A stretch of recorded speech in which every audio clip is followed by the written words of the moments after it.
Hey everyone, and welcome to The Right Side of Gaming. Today we're going to be talking a little bit about Tasha's Cauldron of Everything.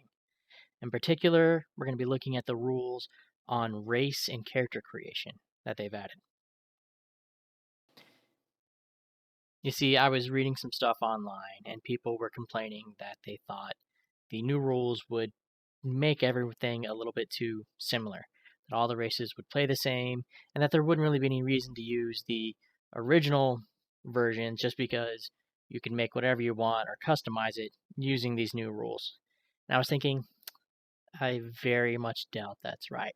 But, I wanted to be sure, so I took a little bit of a look through both the races we already had as well as the rules in the new book. Now, Tasha's Cauldron of Everything lets us customize our characters a little bit in two really big ways. First, it lets us trade things out a little bit on the existing races. So what I mean is if you want to change the stat bonuses that it gives you, say a race gives you a +2 to one stat and a +1 to another stat, you could change it so that it gives a +2 to a different stat and a +1 to another fourth stat instead. So you can really kind of customize how you want to spend your numbers around. It also lets you change the languages you know. Just trade out one language for another language. Things get a little bit more complicated when we get to the various proficiencies that a race can grant you. Some of them are still easy. You can trade a skill that the race gives you for another skill. So let's say you're playing an elf. Elves get proficiency in perception. And you decide, well, maybe I want to be more of a sneaky elf. So you say, okay, well, I'm going to swap out perception for stealth, and you can do that just fine. It's when we get to the armor, weapons, and tools that you kind of have to keep track of it all. So you can trade out an armor proficiency for a simple or martial weapon or a tool. So if your race gives you a proficiency in medium armor, you can trade it out for proficiency with a sling or a long sword or thieves' tools, whatever. Any one of those is fine. You don't get to trade it out for another armor proficiency, though. So you can't say, well, I don't want leather armor, but I do want a shield. That's a no-go. You can trade out a martial weapon for a simple weapon or another martial weapon or a tool. So you can say, hey, I don't like this weapon. I want a tool or some other weapon.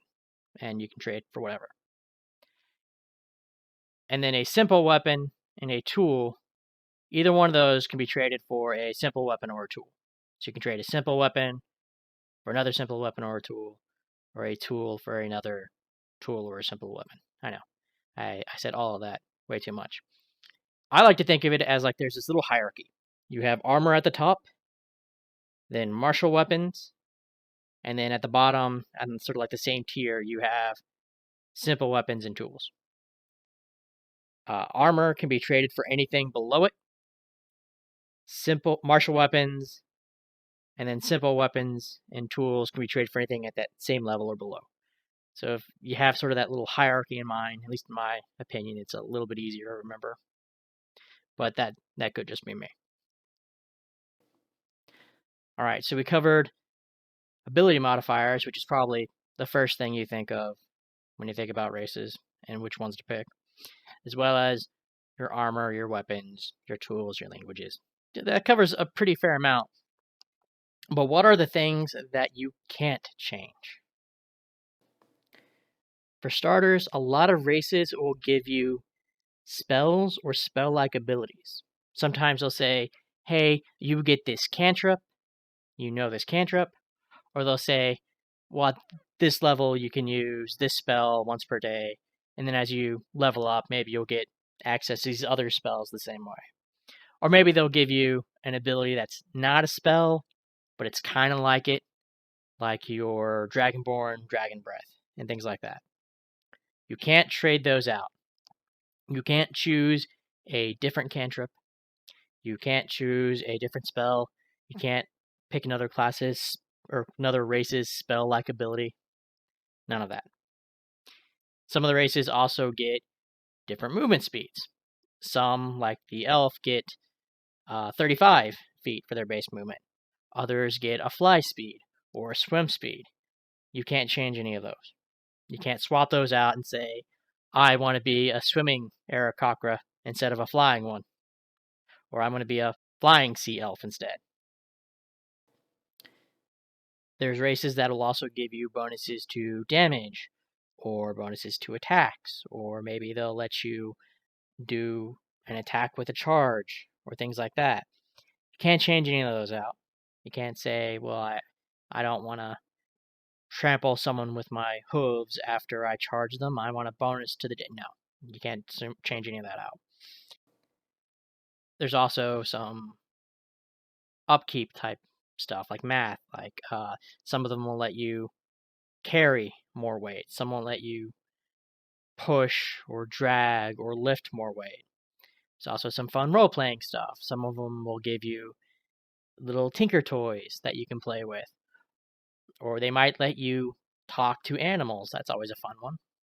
Because who doesn't want to talk to squirrels, even though they're pure evil? I know. My dog growing up said so repeatedly and woke up the neighbors. But there's probably other woodland animals you might want to talk to, and the odds of it being like a South Park Christmas special scenario are... Okay, well, on behalf of DMs, we can be kind of evil sometimes. So it's not going to be 0, but it's pretty low. Like, probably safe talking to a raccoon or something. Who knows? But there's all sorts of those fun little things I can throw in there. A lot of times they'll also give you bonuses to skills. Not actually training in a skill. That you can change. But bonuses to skills. Like in certain scenarios for specific skills, you might get advantage. Or you might get to roll and add a d4 or something like that. Some of them also give bonuses to saving throws. Okay, so you have advantage on this saving throw or saving throws versus that. Those you can't change out. You can't say, well, I don't want to have a bonus to saving throws versus charmed. I want bonuses to saving throws versus poison. No, you can't swap any of that out. That's still staying the way it is. Some races even give you changes to how you sleep. Like maybe you don't need to sleep, or you just need to sleep 4 hours, or we'll call it a trance. Same kind of idea. Or maybe you don't need to eat or breathe. You can't change any of that. But to be fair, it'd be kind of weird if you started playing a human that didn't need to breathe. That would be kind of awkward. Some of them also give you the ability to breathe underwater, and it's the same concept. You can't change that up. Besides, it'd be really, really awkward going home being, say, a sea elf and drowning. That would be very embarrassing. So I actually went through all the races, all the official races, at least, that I could find, and they all give you something that you can't change with the new rules. So, at the very least, you're still going to have some uniqueness to each of the races. You can't completely substitute the stats for one for another one. There's going to be something in there that's like, that's very dwarven, or, dude, that's definitely an elf, okay? Which I think is handy, at least. It still gives them sort of that dwarven feel or that elven feel, even if you can change some of the other stuff up to fit sort of your character concept specifically. Now, the second thing the book lets you do is it lets you do a custom lineage. Okay? You get to choose whether or not you're a small or medium creature. You get a 30-foot base speed. You get a +2 to 1 score. You get a feat of your choice. And then you get either dark vision or 1 skill. And you know common and 1 other language. So whatever you wind up choosing, you could theoretically try to come up with a custom lineage for any of the existing races. Sure. Or you could do a custom lineage for something that they don't have set it up or make up your own. That's fine. I do want to take a moment to discuss racial feats, because that's one of those things where the community doesn't really seem to agree on things just yet. The way it's written in the book, and I want to quote directly on here. Quote, "Instead of choosing one of the game's races or your character at first level, you can use the following traits to represent your character's lineage." Okay, end quote.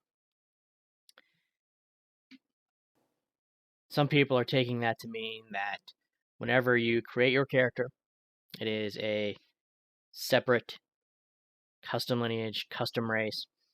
So if you wanted to make a custom halfling or something, by game terms, you are technically not a halfling. You can look like a halfling, but you can't take halfling racial feats or anything like that. And in all honesty, that's probably how I would do it for organized play, at least until they give us some type of statement, which I haven't found one yet, that says, yes, you can make a custom lineage for one of the existing races, or no, you can't. But a lot of people are kind of taking, I think, one of three approaches to it. It's either you are a separate race, even if you just happen to look like the others, and you can't take any racial feats. Or it's you can make a custom lineage of whatever race you want. So you can be a custom dwarf, you can be a custom elf, and you still count as a custom dwarf or a custom elf or whatever. And I think some others are just treating it as sort of a separate sub-race.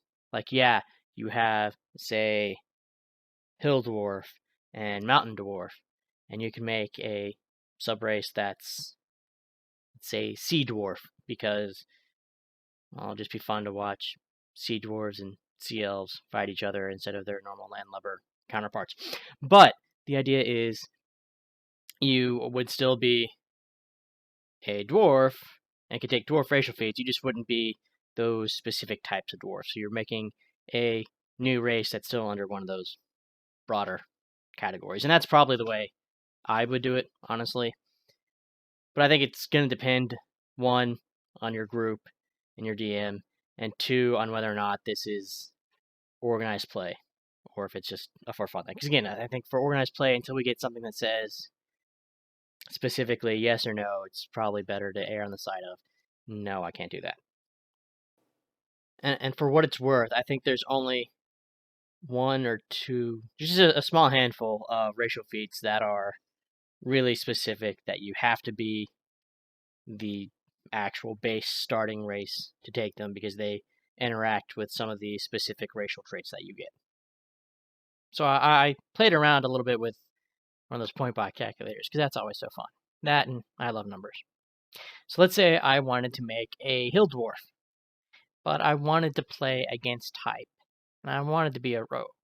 And I mean like your stereotypical rogue, your dashing swashbuckler, someone that's going to be sneaking around, super stealthy, and very charismatic, because they're going to get caught and have to lie a lot. Okay, so hill dwarf, I figured, okay, we'll put all the points we can, dexterity and charisma first. Since they don't get bonuses to either one of those, the max we can get for that is 15. I'm like, okay. Then I had some points left over. I'm like, okay, we'll put it all into wisdom, just because at least I can rationalize he wants to see traps or something. And then I put a 10 in the rest of it. We're just using this as a baseline to compare against something else. You can rearrange numbers however you want. So then I did a custom lineage for the same thing, as if I wanted to do a dwarf, but a custom dwarf. And I got the exact same stat array with the same cost, even with my +2 in, say, dexterity instead. Like, okay, well, what if I wanted to do it where I had the appropriate bonuses to, say, dexterity and then charisma or wisdom? Okay, so that it would be like I had a race that had beneficial stats to it. So if I wanted to either swap out the stat bonuses given by dwarves, or if I wanted to do, say, a Wood Elf rogue or a Halfling rogue, and I did the point buy on both of those. And I came out with almost the exact same thing. 15 charisma, 14 wisdom, 10 and everything else, except I had a 16 in dexterity. And I'm sure you're thinking, well, it's almost the same, but you got that 16, you got that extra point in your main stat, which, that makes a difference. It's really nice to have, because that gives you a +3 to a lot of relevant stuff instead of a +2. But you have to remember that the custom lineage still gets a feat. So you can use that to kind of get that last +1 if you want to. Or, you can spend it on something else. But custom lineage is a way that you play, say, a dwarf and still have all the same stats. Or you could use the ability score swap out to do the same thing. And it's great because you wind up at the same place as, say, an elf would as a dwarf if you're both playing rogues. So you don't really get handicapped. And I know some people say, well, I wasn't... For math people and a lot of the min-maxers, that 1 point makes a difference and really bothers us. Some of us, we do feel like we have to make that trade-off. Well, now you don't have to. You can basically be just as effective as anyone else playing a dwarven rogue as you would an elf or a halfling or whatever. And if you make a custom race, they can still be just as effective. And that's important. I think that's the big thing that the book, at least in this particular section, is giving us. You can play characters that traditionally we would have thought of as against type and still be just as effective as someone else. You don't have to feel like you're having to make sort of this weird trade-off anymore. I also want to take a moment to compare the custom lineages to the variant humans. Basically, when we had the base humans, they got an ability score increase to everything. They got a +1 to everything. We did get some variants a little later on based on the various dragon marks that they could have in Eberron, but we're just going to be looking at the base human. So it's +1 to all your stats. And then they made the variant human, which said, okay, we're going to do a +1 to 2 stats instead of all 6, but you also get a skill and a feat.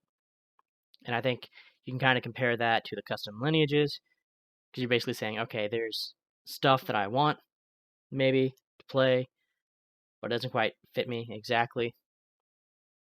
So we have this nice little generic thing that we can make.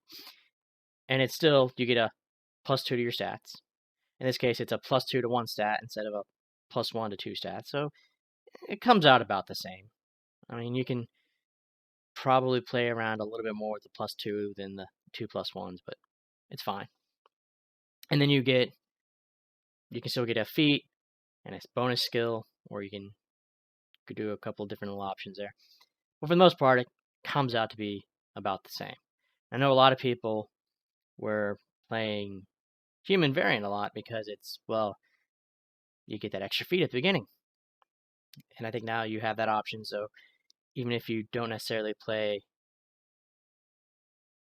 a human, you can still get kind of the same type of builds. So we'll see a little bit more racial diversity, especially if you're in a group that lets you say, okay, you're going to be a custom lineage, but you still get to play as an elf or a dwarf or something. Or maybe you might have to make up your own crazy race for your DM. I don't know. That can still be fun. But at the very least, we'll see, I think, people branching out a little bit more from just human. You can also make your own race and play whatever you want, but you still have reasons to play the regular races as they're outlined, because there's all that stuff that you aren't getting by making your custom race. You don't get access to those spells or spell-like abilities, or those damage bonuses or saving throw bonuses or whatever that we went over. There's still a lot of reason to play the original races, still a lot of reason to switch those up, and you still have the ability to make custom races. and everything's going to be about on par, at least as far as the basic numbers go. So I think we're still going to see a lot of variety. If anything, I think we might start seeing a little bit more variety in the race and class combinations, because now you can mix it up a bit more. I also think it'll be fun to see all the stuff people create with their custom lineages. Because let's be honest, there's always that one thing you want to play that there's just no race for. Okay? Let's see. I had a game about a year or two ago. One of my players wanted to play a fox girl. Okay? And I told her we didn't really have that exact thing, but I ported over a Henge yokai from 4th edition. I wrote up some little stats for it, and she played, and she was fine. She loved it. She enjoyed being able to turn from a humanoid, I guess, into a little fox and curl up in a basket or in someone's lap or all that. And yeah, you can't necessarily do that part of it with the new rules, but you can absolutely, make your little fox girl, and she probably would have been happy. You can port over races from other games or systems. Like, let's say I wanted to play a Chiss from Star Wars. Theoretically, I could do that. There might be a reason for it. I don't know. Some people would be like, oh, you can't work that in. Well, I'm actually going to steal something from a comic book that was great. They had this one where Han Solo was played by Harrison Ford, and Chewie were in the Millennium Falcon. They had a hyperspace jump. It went horrible, and they crashed on a planet and died. I know. Sounds bad. It gets better, I promise. Centuries later, because remember, they're originally from a galaxy far, far away, long ago, Indiana Jones, who is also played by Harrison Ford, comes across the wreckage and finds like their skeletons, which I thought was kind of a cool little crossover. But like, if for whatever reason you wanted to move something over, maybe you wanted to be a Tau from 40K in a fantasy setting.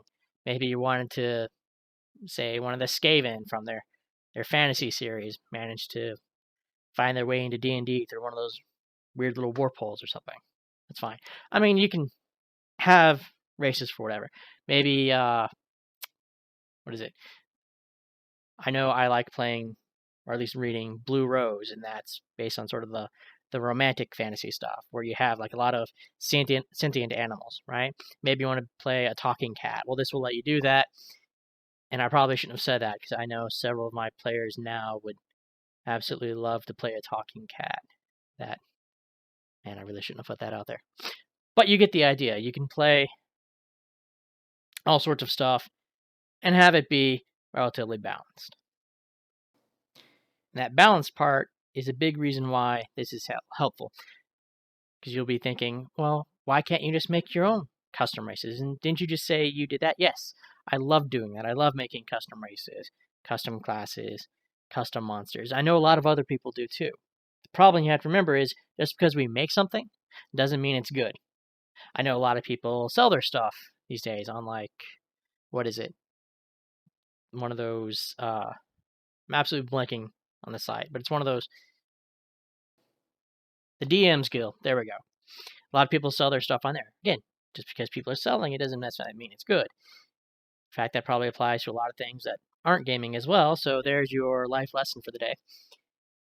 But again, just because we make something doesn't necessarily mean it's good or that it's balanced. And this is a great way to say, you know what, I know you really want to play this. Just use these rules and it'll be well in line with everyone else. We don't have to worry about making extra work for the DM. We don't have to worry about something being horribly imbalanced and either that character getting kind of screwed over a little bit or just being so obviously overpowered and getting to do all sorts of cool stuff that the others don't. It's a great way to just sort of keep everything a little level. It's also really handy for the Adventurers League, which for those people that may not know, that is the organized play portion of Dungeons & Dragons. It's really fun. I've played a little bit and DM'd a bit for it. You make your character, and it has to be using all the official sources and official rules. And you go, and you can just go up to a table, start, you sign in and all that, and start playing. And if you miss a week, that's okay. You can just come back the next week. If you have to move or go somewhere else, that's fine.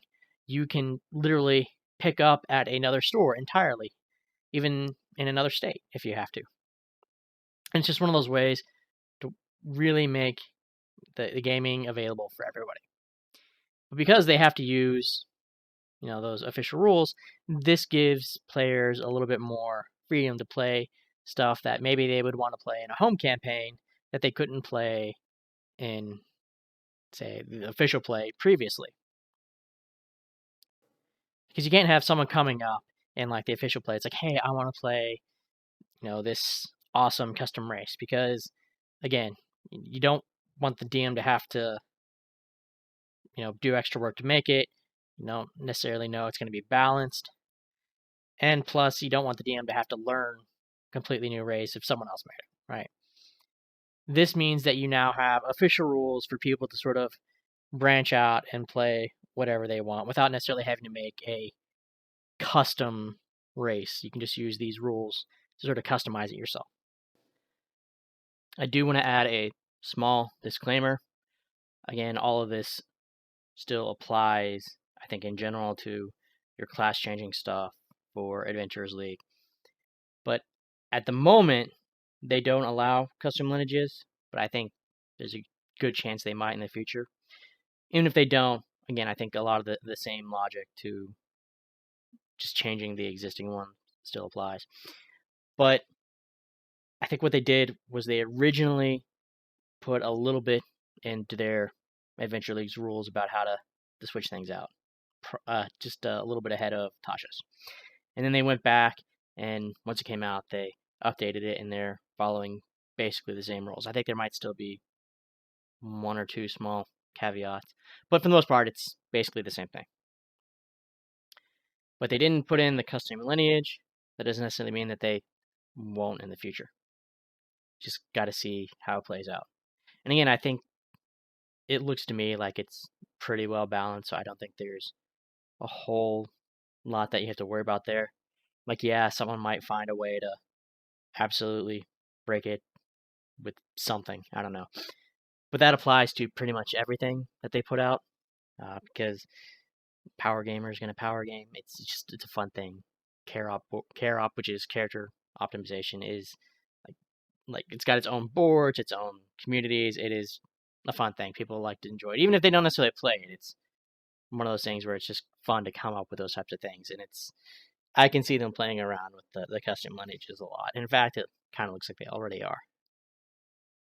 So yeah, basically to sum up, I really think these are going to be good for letting people sort of play characters against type, at least compared to how they normally would beforehand. And being able to play your stealthy dwarf, your big brawny elf, whatever.